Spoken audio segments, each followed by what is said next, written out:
గరుడ పురాణం ఈ పేరు వింటే చాలు చాలామందికి ఒంట్లో ఒక రకమైన వణుకు మొదలవుతుంది కదండి. నరకలోకం, అక్కడ విధించే భయంకరమైన శిక్షలు, మరణం తర్వాత ఏం జరుగుతుందో చెప్పే ఒక హర్రర్ స్టోరీ బుక్ లాగానే దీన్ని చాలామంది చూస్తారు. కాని ఒక్క నిమిషం, నిజంగా దీని ఉద్దేశ్యం మనల్ని భయపెట్టడమేనా? లేకపోతే ఆ భయం వెనకాల మనం గమనించని ఏదైనా లోతైన అర్థముందా? సరే, ఈరోజు ఆ భయాన్ని కాసేపు పక్కన పెట్టి దాని అసలు ఉద్దేశ్యమేంటో తెలుసుకునే ప్రయత్నం చేద్దాం. సో మనం తేల్చుకోవాల్సిన అసలు ప్రశ్న ఇదే అనమాట. గరుడ పురాణం అనేది నరకానికి దారి చూపే ఒక భయానక మ్యాపా, లేక మనం ఒక మంచి జీవితాన్ని గడపడానికి దారి చూపే ఒక గైడా? ఈ రెండింట్లో ఏది నిజం? ఈ చర్చలో అదే తేల్చుకుందాం. సరే, ముందుగా అసలీ గరుడ పురాణం అంటే ఏమిటి?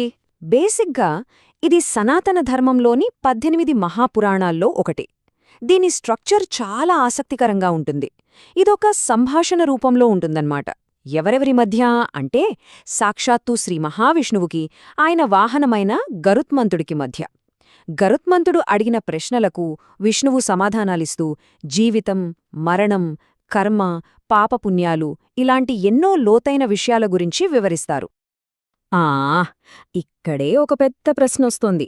మరి ఇందులో చెప్పినవన్నీ అక్షరాలా నిజమా? దీనికి సమాధానం ఒక రకంగా చెప్పాలంటే అవును, ఇంకో రకంగా చెప్పాలంటే కాదు. ఎలా అంటారా? ఒక ఫిలాసఫికల్ టెక్స్ట్గా, అంటే జీవితాన్ని ఎలా జీవించాలో చెప్పే ఒక నైతిక మార్గదర్శిగా ఇది 100కు 100% నిజం. కాని ఇందులో వర్ణించిన నరకాలు, ఆ శిక్షలు అవి లిటరల్గా నిజం కాదు. అవి సింబాలిక్, అంటే ప్రతీకాత్మకమైనవి. సో మనం అర్థం చేసుకోవాల్సిన అసలు రహస్యం ఇదే. ఈ గ్రంథం యొక్క అసలు ఉద్దేశ్యం మనల్ని భయంతో వణికించడం కాదు, మన ప్రవర్తనను మనం సరిదిద్దుకోవాలి, ఒక మంచి దారిలో నడవాలి అని ప్రోత్సహించడం. చెప్పాలంటే ఇది ఒక ప్రేమతో కూడిన హెచ్చరిక అనుమాట, అంతేగాని అధికారం చూపిస్తూ బెదిరించడం కాదు. రైట్. ఇప్పుడు అందర్నీ ఎక్కువగా భయపెట్టే ఆ భాగాలికి వద్దాం. అవే నరకలోక వర్ణనలు. అసలు ఈ పురాణంలో చెప్పిన ఆ నరకాలేంటి? వాటి వెనకున్న అసలు అర్థమేంటి? కొంచెం లోతుగా చూద్దాం పదండి. ఇక్కడ చూడండి, ఈ టేబుల్లో కొన్ని భయంకరమైన శిక్షలు, అవి ఏ పాపాలకు విధిస్తారో ఉంది. ఉదాహరణకి కుంభిపాకం, అంటే సలసల కాగే నూనెలో పడేయడం. ఇంకొకటి అసిపత్రవనం, అంటే పదునైన కత్తులతో నిండిన అడవిలో వదిలేయడం. హబ్బా, వింటుంటేనే భయంగా ఉంది కదా. కాని ఇక్కడ అందరూ గమనించాల్సిన చాలా ముఖ్యమైన విషయం ఆ మూడో కాలం, ప్రతీకాత్మక అర్థం. అవును, ప్రతి భయంకరమైన శిక్ష వెనుక ఒక లోతైన సింబాలిక్ మీనింగ్ దాగి ఉంది. ఇక్కడే కథ అస్సలైన మలుపు తీసుకుంటుంది. మరి ఈ శిక్షలను మనం లిటరల్గా, అంటే చనిపోయాక జరిగే ఫిజికల్ టార్చర్గా చూడాలా, లేకపోతే వాటిని జీవిత పాఠాలు నేర్పించే మెటఫర్స్గా, అంటే రూపకాలుగా అర్థం చేసుకోవాలా? పదండి, ఆ రూపకాల వెనుక దాగున్న అస్సలు అర్థమేంటో చూద్దాం. సో గ్రహించాల్సిన కీలకమైన విషయం ఇదే.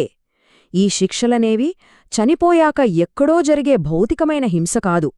అవి మన చెడ్డ పనుల వల్ల మనమే సృష్టించుకునే మానసిక, ఎమోషనల్ బాధలకు ప్రతీకలు. ఇంకా చెప్పాలంటే చాలాసార్లు ఆ నరక బాధల్ని మనం ఈ జీవితంలోనే అనుభవిస్తూ ఉంటాం. ఇక్కడ ఒక సహజమైన ప్రశ్న వస్తోంది. ఉద్దేశం మంచిదే అయితే మరి ఇంత భయపెట్టేలా కథలు ఎందుకు చెప్పాలి? దానికి సమాధానం ఆనాటి సామాజిక పరిస్థితుల్లో ఉంది.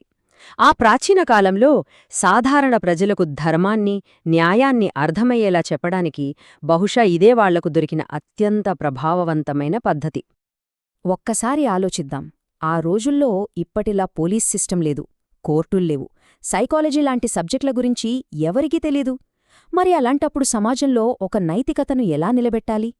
అప్పుడు ఇలాంటి కథలే ఒక మోరల్ కంపాస్లా పనిచేశాయన్నమాట. సామాన్య ప్రజలకు కర్మ సిద్ధాంతాన్ని సింపుల్గా అర్థమయ్యేలా చెప్పాయి. సమాజంలో నేరాలు పెరగకుండా కంట్రోల్ చేశాయి. అంతేకాదు, అహంకారంతో విర్రవీగే రాజుల్ని కూడా ఒక రకంగా అదుపులో పెట్టాయి. ఓకే, ఈ గ్రంథం వెనుక ఉన్న చారిత్రక కారణాలు అర్థమయ్యాయి. మరి ఇప్పుడు మనకు కావాల్సిందేంటి?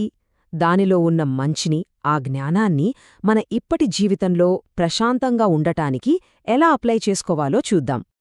చూడండి, గరుడ పురాణాన్ని స్వీకరించడంలో ఒక సరైన పద్ధతి ఉంది, ఒక తప్పుడు పద్ధతి ఉంది.